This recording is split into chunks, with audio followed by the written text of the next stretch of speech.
Nama mantan Wali Kota Cirebon Nasruddin Aziz kembali tercoreng setelah anaknya ASN dibawa ke Mapolsek Utara Barat, Cirebon, Jawa Barat karena mencuri sepatu milik jemaah Masjid At-Taqwa.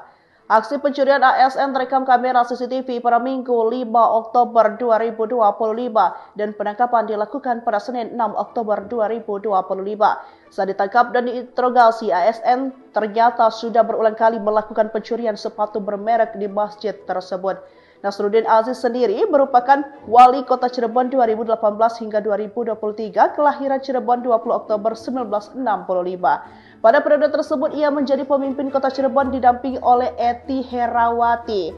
Sebelum memenangkan Pilkada Cirebon 2018, ia dulu sempat terpilih menjadi Wakil Wali Kota Cirebon pada periode 2013 hingga 2018. Nasruddin baru bergabung dengan Partai Demokrat pada 2006 sebagai kader.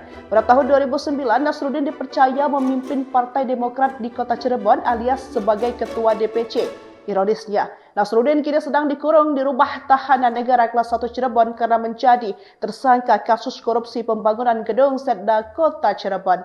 Dari pagar anggaran 86 miliar rupiah, Badan Pemeriksa Keuangan menemukan kerugian negara mencapai 26 miliar rupiah. Tim penyidik juga mencatat adanya kelebihan pembayaran dan denda keterlambatan yang nilainya menembus 11 miliar rupiah.